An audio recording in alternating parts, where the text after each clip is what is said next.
আমি 2015 পর্যন্ত মোট 5 বার গ্রেপ্তার হই। তার পরবর্তীতে আরো 2 বার গ্রেপ্তার হই। এই 5 বার আমি গ্রেপ্তার ছিলাম। এই 5 বার আমি জগন্নাথ ইউনিভার্সিটির নেতৃত্বে ছিলাম এবং আমার ক্যাম্পাস থেকেই ম্যাক্সিমাম সময় আমি গ্রেপ্তার হই।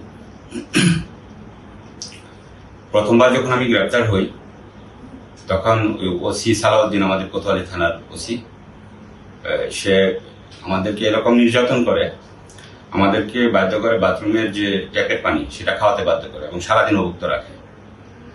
দ্বিতীয়বার যখন গ্রেপ্তার হই তখন জগন্নাথ ক্যাম্পাসে তারেক রহমানের বিরুদ্ধে কটূক্তির প্রতিবাদে আমরা একটা মিছিল বের করি। সেই মিছিল আমরা যখন ভাস্কর্যের পাদদেশে আমরা যখন সমাবেশ করি, এই সমাবেশ থেকে আমাকে টেনে হিসেবে কোতোয়ালি থানায় নিয়ে যায়।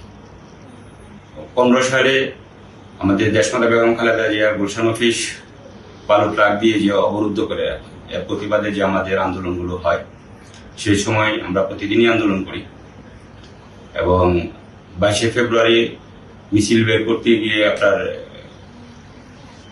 লক্ষ্মীবাজার পুলিশের বাধার মুখোমুখি ওরা আমাদের উপর টিয়ারশেল এবং গুলি নিক্ষেপ করে এবং ওখান থেকে আমাদের নেতা কর্মীদেরকে সেভ করতে গিয়ে আমি গ্রেপ্তার হই।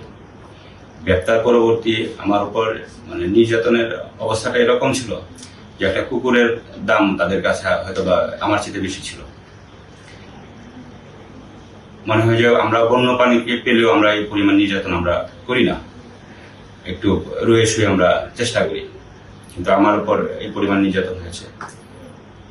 রাতের বেলা ক্রস ফায়ার দিতে নিয়ে গেছে, মদ্যপ অবস্থায় শুধুমাত্র মাথায় টর্চার করছে। মদ্যপ অবস্থায় এসে ইন্সপেক্টর জহির, সেও জগন্নাথের ছাত্র নাকি ছিল, সে আমাকে চিনত এবং আমি একটু রাজনীতিতে অ্যাগ্রেসিভ ছিলাম, এটা তার সহ্য হতো না। আমি মিছিল মিটিংগুলো নিয়মিত করতাম, এটা তার সহ্য হতো না। এবং এটা প্রথম দিন এবং আমাকে থানায় ওরা আনলিস্টেড রাখে, 2 দিন আমাকে আনলিস্টেড রাখে। প্রথম দিন ক্রস ফায়ার দিতে নিয়ে যায়, সেখান থেকে ফেরত নিয়ে আসে এবং তখনই সে ঘোষণা দেয় এবং ওয়াদা করে যে আমাকে অবশ্যই ক্রস ফায়ার দেওয়া হবে।